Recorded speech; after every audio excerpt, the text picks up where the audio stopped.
Even as manufacturers rush headlong into electrification and autonomous driving, revolutionary internal combustion engine technologies are still being developed. Consider the Mazda Skyactiv X spark-controlled combustion ignition process, for example. But Infiniti's VC turbo 4-cylinder engine, which makes its debut in the 2019 QX50, is truly a work of engineering fortitude. The engine realizes the long-held ambition among engine manufacturers to create a way to alter the compression ratio on the fly, a boon to both power and fuel efficiency. It's a brilliant bit of science that's, unfortunately, still in search of the right car. Don't get us wrong, the QX50 is perfectly competent, it's an exceedingly quiet and comfortable cruiser. However, it's no longer the driver-pleasing machine its predecessor was. That car, originally known as the EX35, was built atop Nissan's sporty FM platform, a front midship, rear-wheel drive layout putting the engine aft of the front axle line and giving the vehicle the athletic driving dynamics of a sports sedan. In fact, it was basically a G37 hatchback, and it was sold as the Skyline crossover in Japan.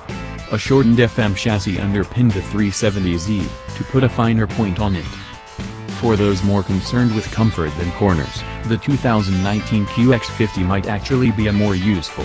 It rides atop an all-new front-wheel drive chassis, which means it's able to add more space for both passengers and cargo.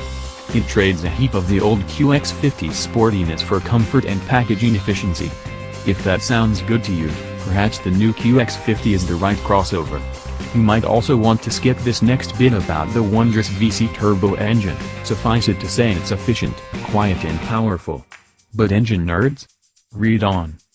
At the heart of the 2019 QX50 is the world's first production variable compression engine, whose basic concept was sketched 20 years ago, said Nissan's chief powertrain engineer, Shinichi Kiga. It took us that long to get the math right. Ostensibly a turbocharged 2.0-liter 4-cylinder, its party trick is the fact that the compression ratio can vary anywhere from 8:1 to 14:1, mechanically. That essentially gives the VC turbo an infinitely variable combustion chamber size, which can be optimized for power or fuel economy. The engine can operate at low compression ratios ideal for a turbo-assisted burst of power, but switch without interruption to a high compression ratio for maximum efficiency without the threat of pre-detonation knocking. And a traditional engine with a fixed compression ratio, it's a compromise between the two. The result is 268 horsepower at 5,600 revolutions per minute, which is lower than the outgoing 3.7-liter V6's 325 horsepower at 7,000 revolutions per minute, but peak power comes earlier. More to the point, the VC turbo generates 280 pounds-to-foot of torque at a mere 1,600 revolutions per minute, besting the V6's 267 pounds-to-foot at 5,200 revolutions per minute. That's a lot more usable grunt, even as it sips 35% less fuel, 27 miles per gallon versus the V6's 20 miles per gallon. The key to the VC turbo is a novel piece of engineering called the multi-link, which Kiga, an old-school motorhead, carried around with him during our entire interview session. Unassuming in both name and appearance, the metal rhombus links the conventional piston connecting rod to the crankshaft to a lower rod attached to an actuator arm.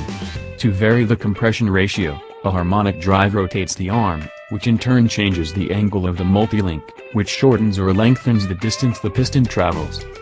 At first glance, it appears that the variable compression system adds complexity and mass to the engine, but according to senior manager Chris Day, it doesn't add as much weight as you would think. That's because the multi-link eliminates the need for other parts, such as counterbalance shafts. The multi-link reduces the angle of the connecting rod, which reduces side-to-side motion of the pistons, Day explained. Because the piston motion is closer to vertical, you don't need the counterbalance shafts. An external torque rod, a fancy name for an active motor mount, also helps the VC turbo maintain smoothness.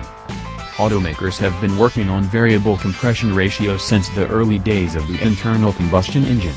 Saab, Volvo and Peugeot as well as Nissan experimented with mechanical versions. So why is it that Nissan was the first to bring it to market?